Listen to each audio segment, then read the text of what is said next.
খবর 24 সাথে আপনাকে স্বাগত। নতুন নতুন খবর জানার জন্য আমাদের চ্যানেলে চোখ রাখুন।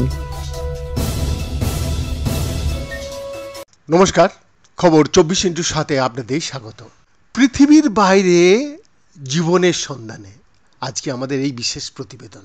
পৃথিবীর বাইরে জীবনের সন্ধানে নাসার একটি গুরুত্বপূর্ণ মিশন মার্স স্যাম্পল রিটার্ন একটা সমস্যায় পড়েছে। এর বাজেট $5 বিলিয়ন থেকে $11 বিলিয়ন উন্নীত হয়েছে এবং নমুনা ফেরতের তারিখ এই দশকের শেষ থেকে 2040 পর্যন্ত পেছনে যেতে পারে। তবে এই মিশনটি মঙ্গল গ্রহ থেকে পৃথিবীতে পাথরের নমুনা ফিরিয়ে আনার চেষ্টা করবে, যাতে বিজ্ঞানীরা অতীত জীবনের লক্ষণগুলির জন্য তাদের বিশ্লেষণ করতে পারেন। নাসার প্রশাসক বিল নেলসন 15 এপ্রিল 2024 একটি প্রেস কনফারেন্স করেছিলেন এবং তখন বলেছিলেন যে বর্তমানে ধারণা করা মিশনটি খুব ব্যয়বহুল এবং খুব ধীর। নাসা বেসরকারি সংস্থাগুলিকে দ্রুত এবং আরও সাশ্রয়ী উপায়ে নমুনাগুলি ফিরিয়ে আনার জন্য প্রস্তাব জমা দেওয়ার জন্য 1 মাস সময় দিয়েছিলেন। একজন জ্যোতির্বিজ্ঞানী হিসেবে যিনি সৃষ্টিতত্ত্ব অধ্যয়ন করেন এবং মঙ্গল গ্রহের প্রথম মিশনের বিষয়ে একটি বই লিখেছেন, সেটি রিটার্ন বা সেই নমুনাটা রিটার্ন সাগা আউট হতে দেখেছি। উনি বলছেন, পৃথিবীর বাইরের প্রাণের সন্ধানের জন্য মঙ্গল হলো নিকটতম এবং সেরা স্থান, এবং যদি এই উচ্চাভিলাষী নাসা মিশনটি উদ্ঘাটিত হয় তবে বিজ্ঞানীরা লাল গ্রহ সম্পর্কে আরও অনেক কিছু জানার সুযোগ হারাবেন। 1976 সালে মঙ্গল গ্রহের পৃষ্ঠে পৌঁছানোর প্রথম নাসা মিশনগুলি গ্রহটিকে একটি হিমশীতল মরুভূমি হিসাবে বলেছিলেন, যা সূর্যের অতিবেগুনি বিকিরণ থেকে জীবনকে রক্ষা করার জন্য ঘন বায়ুমণ্ডল ছাড়াই বসবাসের অযোগ্য। কিন্তু গত 1 দশক ধরে পরিচালিত গবেষণায় দেখা গেছে যে গ্রহটি কয়েক বিলিয়ন বছর আগে অনেক বেশি উষ্ণ এবং আর্দ্র ছিল।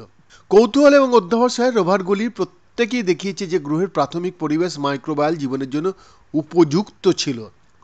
তারা সুদূর অতীতে জীবনের রাসায়নিক বিল্ডিং ব্লক এবং ভূপৃষ্ঠের জলের লক্ষণগুলি খুঁজে পেয়েছিলেন। 2012 সালে মঙ্গল গ্রহে অবতরণ করা কৌতূহল এখনও অনেক সক্রিয়, এবং এরপর যেটা অধ্যাবসায় হয়েছিল যা 2021 সালে মঙ্গলে অবতরণ করেছিল, নমুনা ফেরত মিশনে একটি গুরুত্বপূর্ণ ভূমিকা পালন করবে। 1996 সালে নাসা প্রথমবারের মতো মঙ্গল গ্রহের শিলায় প্রাণের সন্ধান করেছিল। বিজ্ঞানীরা দাবি করেছিলেন যে তারা মঙ্গল গ্রহের উল্কাপিণ্ড ALH 84001-এ ব্যাকটেরিয়া বা মাইক্রোস্কোপিক জীবাশ্ম আবিষ্কার করেছেন। এই উল্কাটি মঙ্গল গ্রহের একটি অংশ যা 13,000 বছর আগে আন্টার্কটিকায় এসে পড়েছিল এবং 1984 সালে তা উদ্ধার করা হয়েছিল।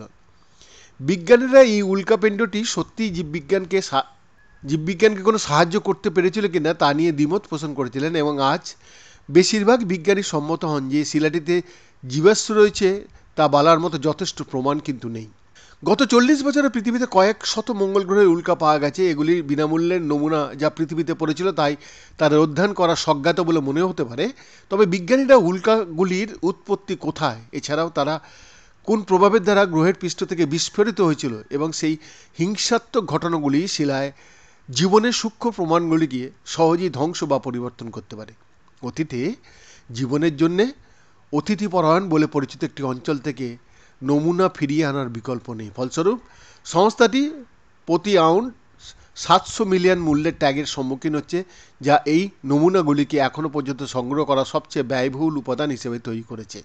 মঙ্গল গ্রহের শিলাগুলিকে পৃথিবীতে ফিরিয়ে আনা সবচেয়ে চ্যালেঞ্জিং মিশন যা নাসা এই পর্যন্ত চেষ্টা করেছিল, এবং প্রথম পর্যায়ে ইতিমধ্যেই শুরুও হয়ে গেছে। বৈদ্যনাথ দাসের রিপোর্ট, খবর 24/7।